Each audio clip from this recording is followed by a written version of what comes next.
આજે આપણે બનાવીએ છોલે મસાલે. છોલે મસાલા સોરી એમાં મેં શું કર્યું, એક કાંદો ઝીણો સમારેલો અને 2 લીલા મરચા તેલમાં 3 ટેબલસ્પૂન ઓઇલમાં ચડાવી દીધા. બીજું શું કર્યું, એક મોટો વાડકો કાબુલી ચના રાતના એને મેં પલાયેલા, સવારે એને સોડા નાખીને 5 વિસલ સુધી કુક કર્યા. 4 લસણની કલી આવી રીતે ઝીણી સમારેલી.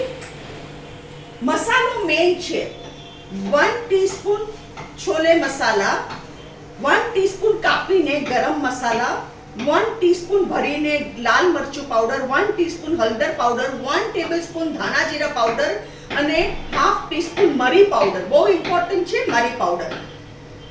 બીજી સામગ્રી જોશે 1 ટેબલસ્પૂન કસૂરી મેથી, મીઠું સ્વાદ અનુસાર. હવે આપણે શું કરીએ, આમાં આ નાખી દઈએ લસણ. લસણ નાખી દીધું. હવે શું કરવાનું, આને ચડવા નહીં દેવાનું, આને આવી રીતે જ રાખવાનું. આ મેં 2 ટમેટા ગરમ પાણીમાં 15 મિનિટ ખદખદાવ્યા. એમાં 1 ઇંચ આદુનો ટુકડો એને મેં મિક્સચરમાં ગ્રાઇન્ડ કરી દીધા. હવે આપણે આમાં આ કુક થયેલા ટમેટા છે, આપણે ઓલરેડી કુક કરી લીધેલા છે ગરમ પાણીમાં. કાચા ટમેટા હોય ને તો તમારે ચડાવવા પડે. આ ટમેટો પ્યુરી આમાં નાખી દેવાની.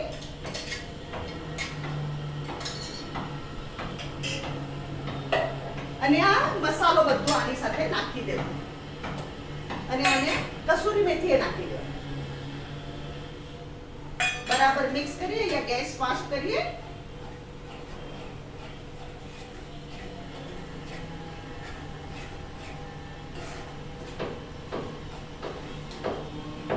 હવે આપણે કાબુલી ચણા, આપણે શું કરશું, સોડાનું પાણી નિતારીને કાબુલી ચણા લેવાના. સોડાનું પાણી નિતારી કાઢવાનું.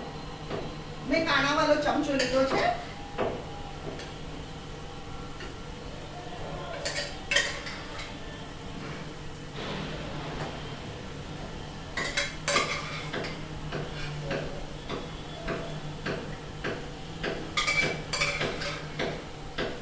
આ તમે પૂરી સાથે ખાઈ શકો, રાઈસ સાથે ખાઈ શકો, ચપાતી સાથે બી સારું લાગે. અને મેં મારી બટર નાનની રેસીપી આપી છે, એના સાથે બી બહુ સરસ લાગે. હવે આમાં આપણે નાખશું સ્વાદ અનુસાર મીઠું. અહીંયા મેં 1 ટીસ્પૂન થી થોડુંક વધારે 1 ટીસ્પૂન ભરીને મીઠું નાખ્યું છે. અને ચપટીક સાકર, ખટાશ ઓછી કરવા ટમેટાની આપણે ચપટીક સાકર નાખશું. હાફ ટીસ્પૂન જેટલી સાકર નાખી આને બરાબર આપણે મિક્સ કરી દઈએ.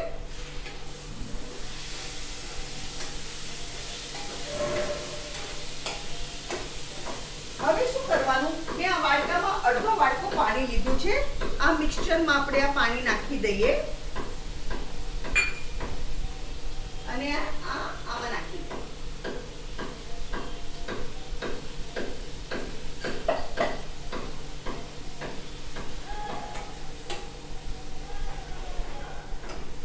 ચણા મસાલા એકદમ ટેસ્ટી થઈ ગયા.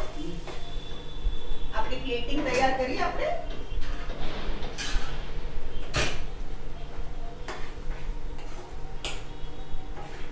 આ એકદમ લચકું હોય.